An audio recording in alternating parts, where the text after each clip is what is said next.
If you're at least 30 years old, do you need a supervisor?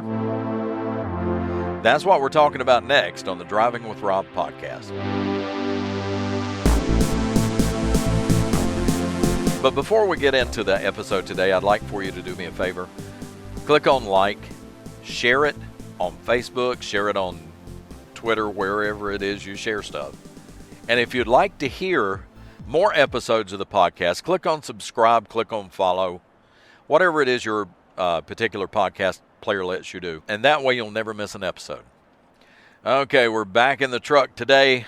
And today I just started thinking about this. And I don't know why I started thinking about it. I started thinking about supervisors and good supervisors and what makes a good supervisor. But then I got to thinking, do grown people really need supervisors? Well, then I started thinking about what are grown people. You like to think that a 30-year-old person is a grown-up person. By the time you're 30 years old, you should be able to make your own decisions. You should be responsible enough to make good decisions. You may need help, you may need advice, and maybe that's where the supervisor should come in. But at 30 years old, you don't really need somebody looking over your shoulder. In the U.S. Constitution, it says that a person must be at least 35 years old before they can run for president. You cannot be inaugurated as president if you're under 35 years old. And I think that was a good idea that the framers of the Constitution put that in there. Because you want somebody who's at least a grown-up to be president of the United States. Well, you have to be at least 30 to be a senator. You have to be at least 25 to be a congressman in the House of Representatives. So at least 200 and some odd years ago, the framers of the Constitution at least believed that by 25 years old, you're old enough to be a U.S. congressman or congresswoman. And everybody knows that there are some really mature 21-year-olds and some really immature 35-year-olds. It kind of depends on the person. But at bare minimum, you have to be 25 years old to be a congressman, 30 years old to be a senator, 35 years old to be president of the United States.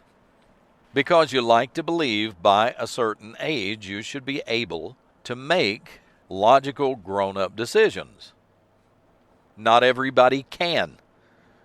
Most people, by the time they're 30 years old, I believe, no longer need a supervisor. But unless you're self-employed, you probably have one.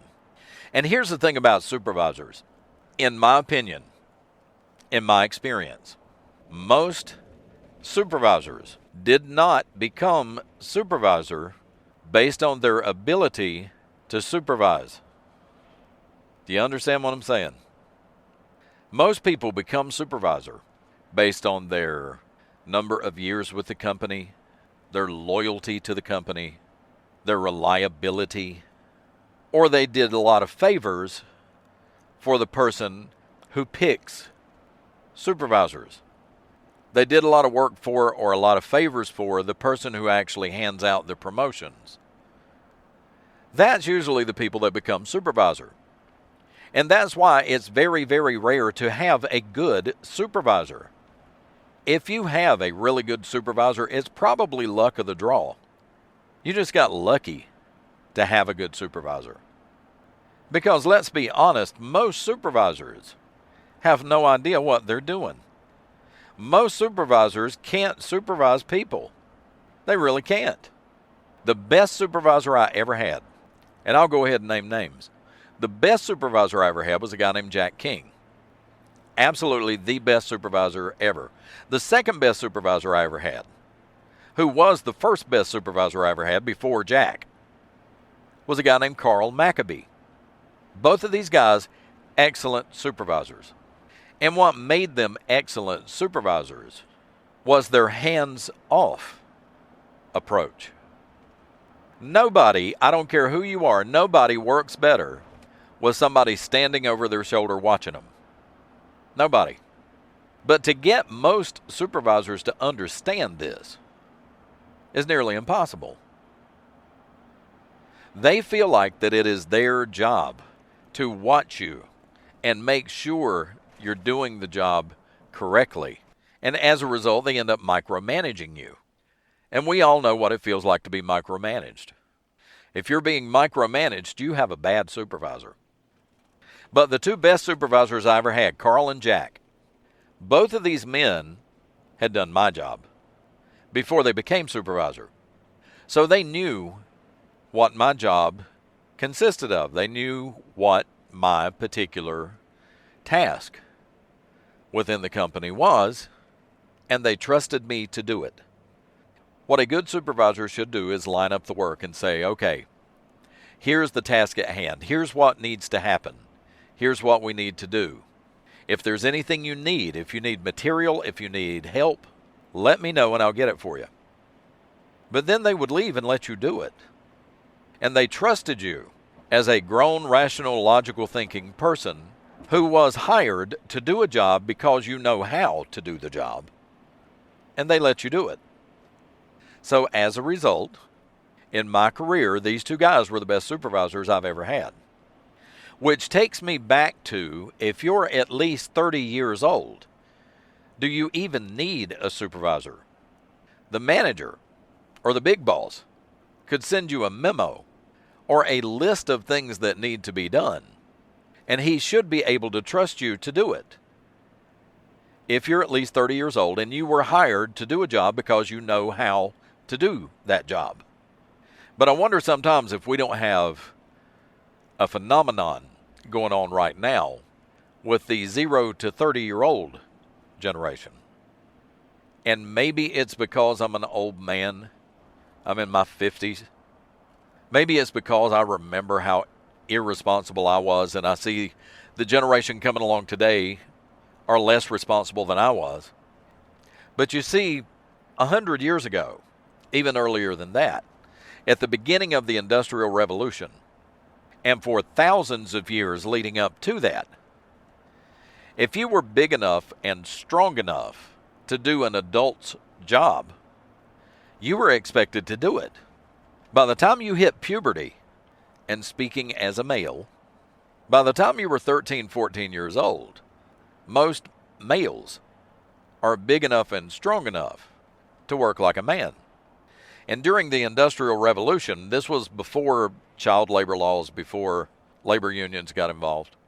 It was not unusual for a kid to go to school long enough to learn to read and write.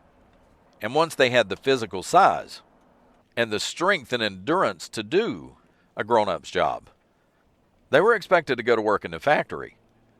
And especially in the South, in textile mills, little kids, prepubescent kids, 8, 10 years old, were working in a cotton mill around dangerous machinery and working long hours for very little pay. Before the labor unions and the child labor laws, you had 12-year-old kids working 8-hour days, 12-hour days, maybe even 16-hour days. And I'm not saying that's a good thing, that's just the way it was. But back then, 100 years ago, 100 plus years ago, I think kids matured faster. They had to. Especially the Depression era kids. Papa told me he was driving a truck when he was 12 years old. Once he was tall enough to reach the pedals and strong enough to steer it and shift the gears, he was driving a truck. And a lot of kids didn't drop out of high school to go to work 100 years ago. They dropped out of elementary school because every penny coming into the family helped, especially during the Depression.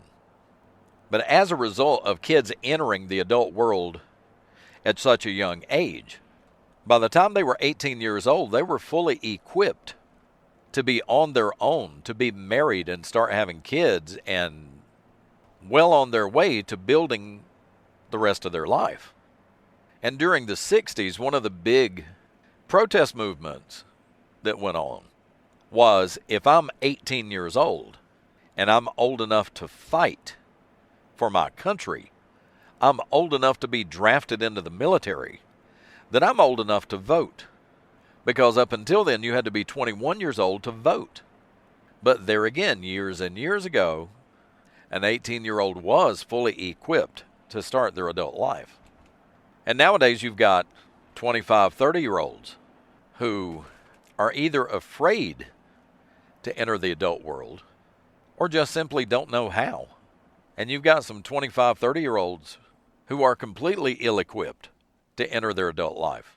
And maybe it's my perspective, maybe it's me misreading it, but I really think that 100 years ago, people matured a lot faster, mentally, emotionally matured a lot faster because they had no other choice. But kids today have a choice. They don't have to go to work if they don't want to. They can live in mom and dad's basement till they inherit the house. But to bring it back to the topic of today, if you're 30 years old, do you really need a supervisor? And I fully believe that by the time you're 30 years old, you are fully capable of making adult decisions. And you don't need somebody, especially somebody who doesn't know how to do your job, telling you how to do your job and looking over your shoulder to make sure that you get the job done. And most supervisors became supervisor as a favor or as a gift from a manager who had the power to give it to them. The vast majority of supervisors weren't promoted to supervisor because of their leadership skills.